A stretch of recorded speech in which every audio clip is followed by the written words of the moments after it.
This is a government's world, and so you better get a job. And no more acting like a nuisance. You got me tangled in your loose ends. Hello world, I'm here today with the iconic members of Sticky Fingers, legendary, historic Australian band. Whoa, fuck yeah. It's true. It's true. You've always been nice to us, Jess. I have. You think a lot about your friends. How do you decide if you like someone? Wait. I don't know about you guys, but I feel like you don't really get to decide who you love and who you don't love. That's right, I'm your mate, and you can't fucking change that.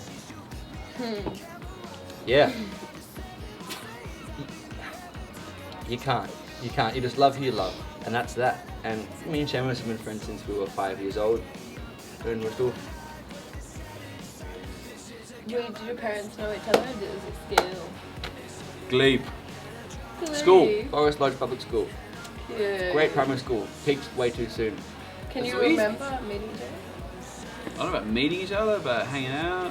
I got a really early memory of you when, like, you know, we were little buddies and Mum was taking us on a road trip somewhere. Oh yeah. And we pulled over at the gassy, and I just got the cute little buddy call of it. You wanted to get a big old sun kiss, and even Banter. Banter. And even I was like, oh, Seamus, you don't know that much. Bubbly. Yeah, bubbly fizz. And then the next thing you were just like out the side of the car, hanging out the hose. I'm pretty sure I swear. So nothing's changed. Yeah, your mum, Ali was just like, And I remember it stunk. I was spewing all over smelled- Ali's car. It smelled really bad. I'll close the door. I like them. They're doing a country hotel. Yeah, and you turn the light on too. It's good. That's gonna be consistent in the video. Lights and no light. Let's see if anyone gives a little tap tap. Wow. We have an undefeated cage wrestler as a security guard on this tour from Zimbabwe called Crazy Horse. Can Crazy Horse just throw me into the crowd for a little crowd stuff? Just throw me like a little. With his pinky. Can Look. he? That would be so fun. My hologram, but it's pretty powerful as well. How did Beaker get his name? A little question we were discussing earlier. Are you talking about Eric Gruner? Oh fuck! I looked at it earlier and almost had my heart was beating. I was like, what is that? Like when I met Eric Gruner, he was Chris Tucker out of Rush Hour 2. He was like, hey man, I'm Mama Time. And so, I'm Eric, they call me Icky. So his nickname was Icky. And it was cute. And I'm Icky. And we used to catch the 412 together from Stanmore to school. That impersonation you did was the cutest thing ever. I love that. Eric, not the machine. They call me Icky. Before he was Beaky, he was Eric. Icky. And Icky want to play for Roosters. Can you? And, just the keys. I loved Eric, and I still love Eric. First things first. So much. Hang on a second. So, Eric, Icky. Oh. Make band shirts with his Beautiful. face that say Icky, please. Beautiful. Beaker invented his own nickname, and that was because he was playing a PlayStation console in the time in which you could not save the slot unless you bought the memory card.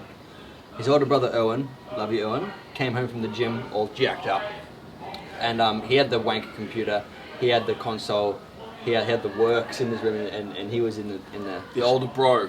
and Owen was like, Eric, get the fuck out of my room. And, Let me start the game, please, bro. you know, fuck off. And he unplugged it from the wall, and then Beaker stands up, You want to fucking bitch? You want to fuck around, fucking?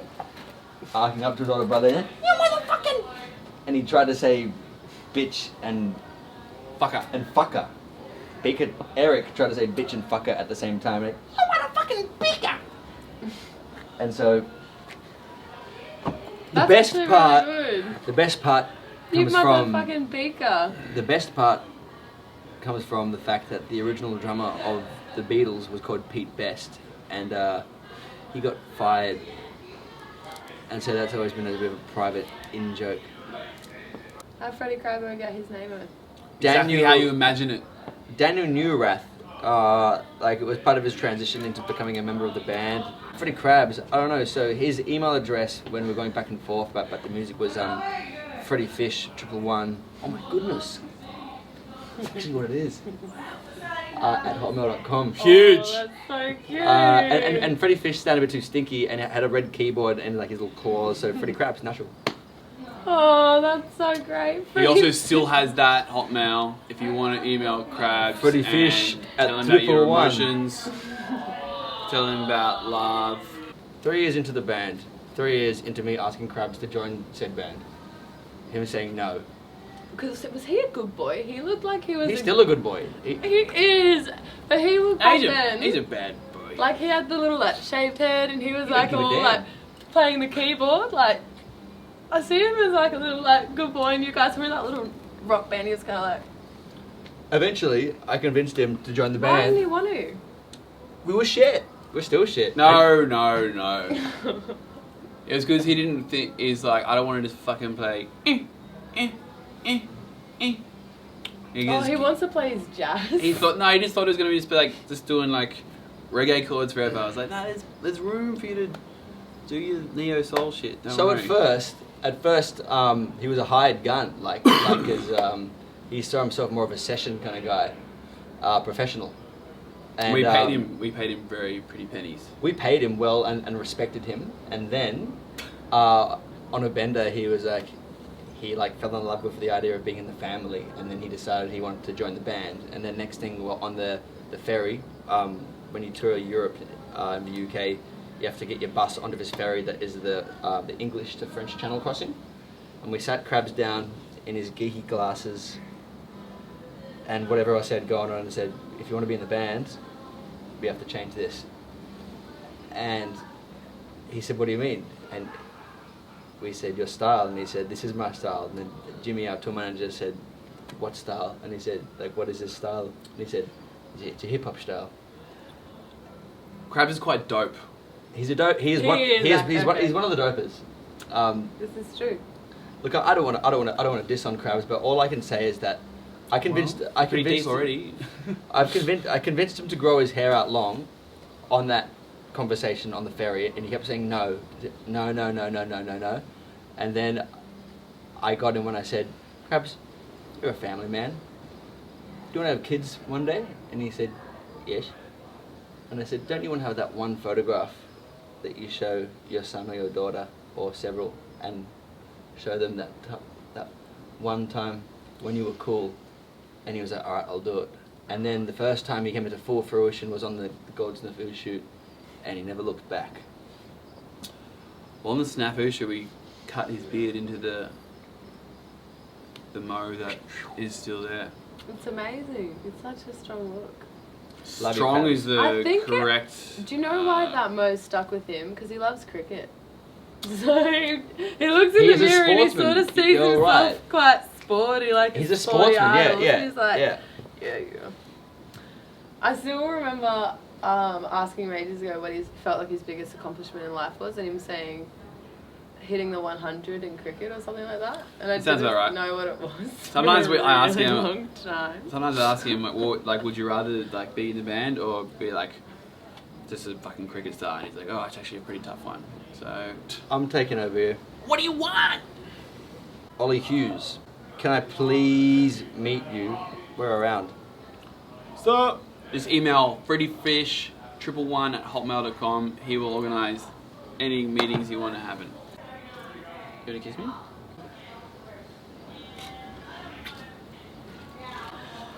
Will there ever be a making of documentary for any of your albums from forever_elevated_?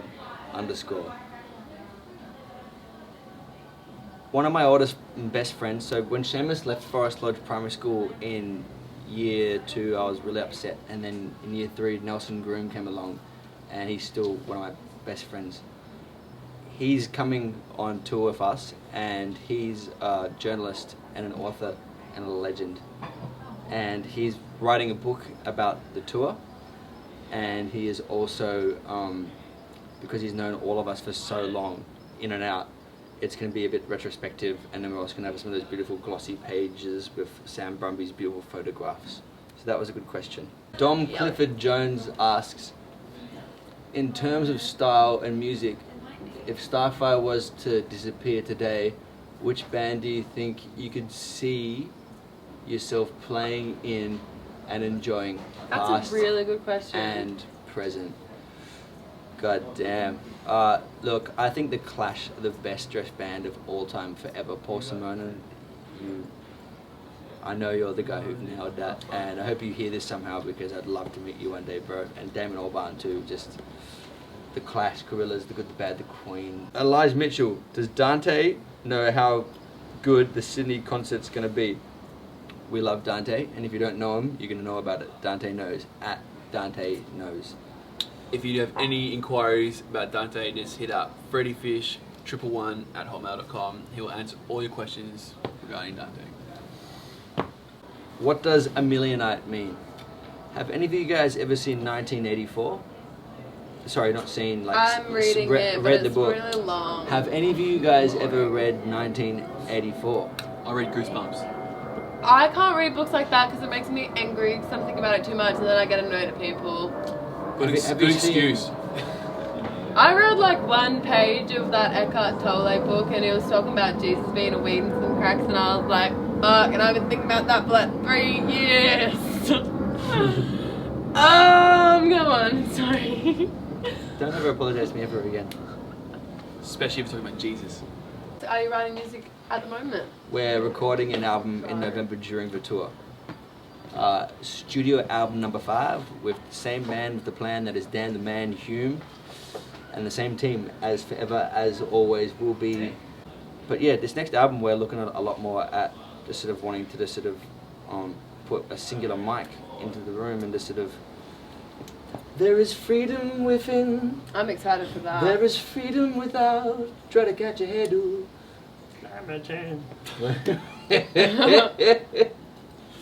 What is it going to be like? Give us insight into what you've got so far and your feelings. What do you feel like it's going to be like? What Fun. the- I think it will come out and it'll be funner. I see like daisies and like, whoa. I vibe that. So Emerson.Powell98 asks, is this tour of Oz going to be your last? We never know. Okay, so early this year, Fuck no. Rock and roll. Yeah. our manager, right, so My hologram will take over.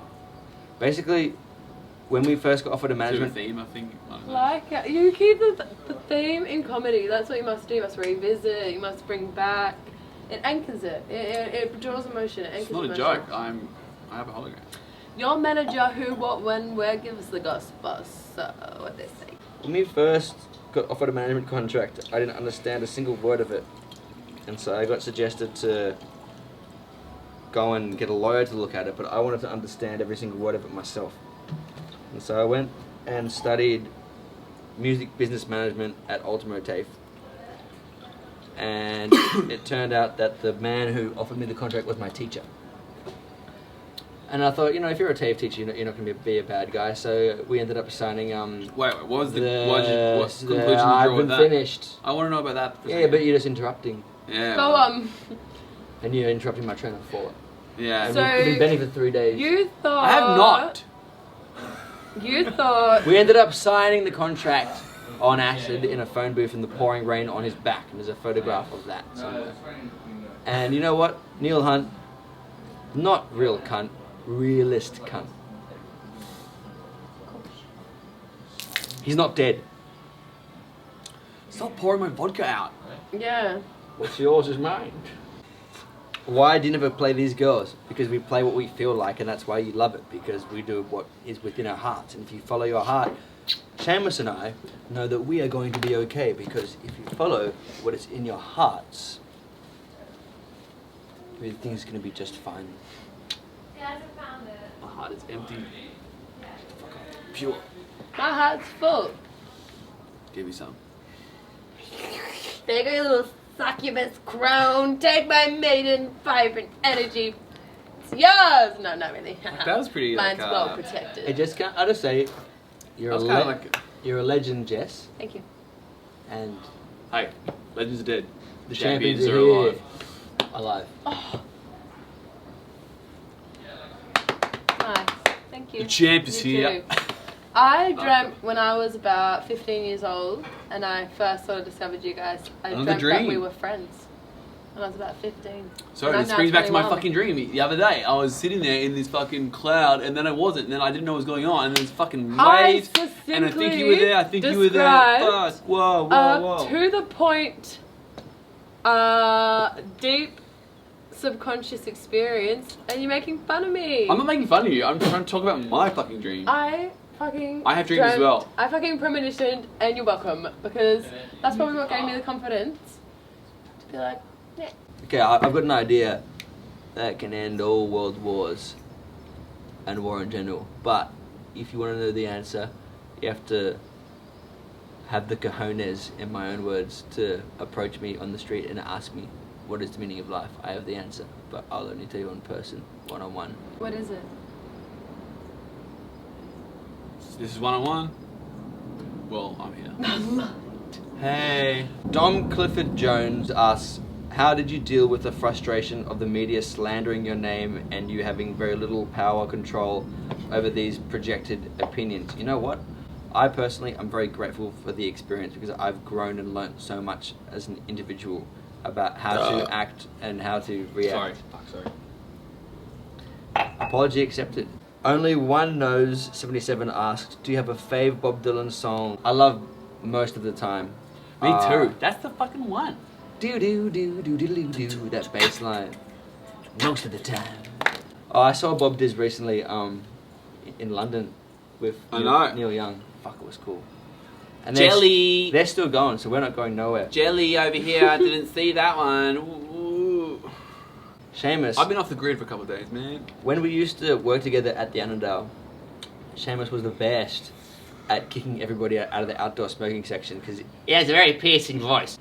He'd let them know. He'd like, righto, when I finish this burner, that means yours is out because I'm the last one smoking, and that means in. And it would work every time. So with this, That was a good thing I did, wasn't it it? was fucking genius, man. I love you. Genius. So Genius. basically, this interview is going to last for the duration of this cigarette. Love it. I can't believe you smoke. It's What? so disgusting. Would your life be like if Sticky Fingers wasn't famous? Well, we'd just still be just playing, but just not be. I don't know. We'd still be doing it. Well, I feel. unlike a lot of artists, we haven't got a soft pillow to land on. This is it for us. So yeah, we're gonna keep doing it no matter what. Was there struggle as an early band? Finances, stuff like that? Is there still today? I don't think there was struggles at the beginning because everyone was so fucking keen. We put our money into it ourselves. We bought our first fucking tickets over to Europe. We paid for our own. We used to pay for our own tours. Slept in petrol stations and in cars, and ideally would make friends and stay at their houses, and then those friends still remain today. Going back to the idea of family. Yeah, what is Touring's that fun like? though. Like Yeah. fuck, buy a Tarago, hit the road, have a good time.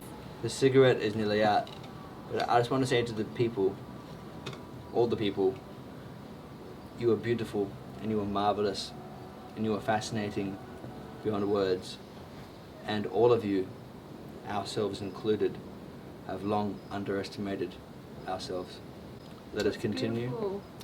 let us thrive, let us fascinate, and let us create. Do you know who told Pat that? What? A hobo. Is that true? Yeah. He was a nice guy. Fucking hope, obviously. Oh. Obviously a very enlightened being. His name was beautiful. Was it? Literally, capital B.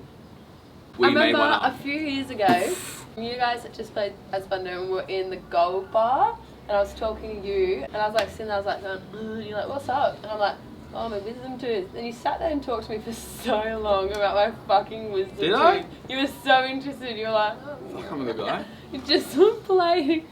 I was just like, oh, okay.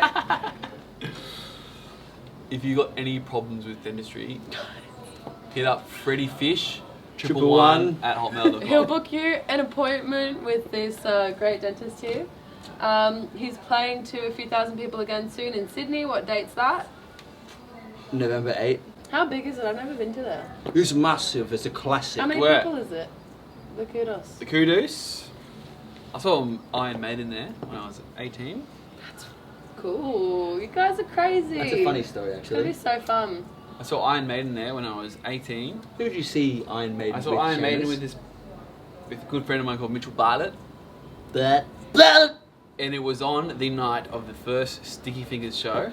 And Mitchell Bartlett who was was Mitchell Bartlett was the original guitarist of Sticky Fingers. who decided that the better option Would be to come and do some fucking Mitsubishis at Iron Maiden. when they were still good And pink Mitzies. they were like, well, if you're going to go Iron Maiden, you're not going to be in the band. And then... So you got to go to Iron Maiden and come back and be in the band? No, I wasn't in the band at the time. You weren't? No. You weren't. No, I said I wasn't. Yeah, so you Yeah, got just to to see clarify. Iron Maiden and then you just got his spot. Yeah, but like they sucked back then.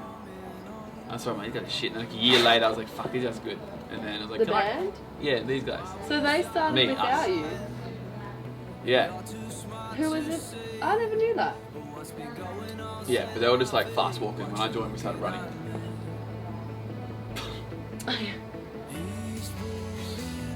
Oh, the sticky's done. Okay, guys. Can't wait. Grazie mille. Ciao. Buongiorno, principessa. Much amore, principessa. Buona Thank you serata. for watching this video. Knocking in and the support. caulking. We're Cheers. knocking in the Bye. caulking. Knocking And in the see you guys caulking. on the tour. I need a fuse. Thanks, Jess. Thank you.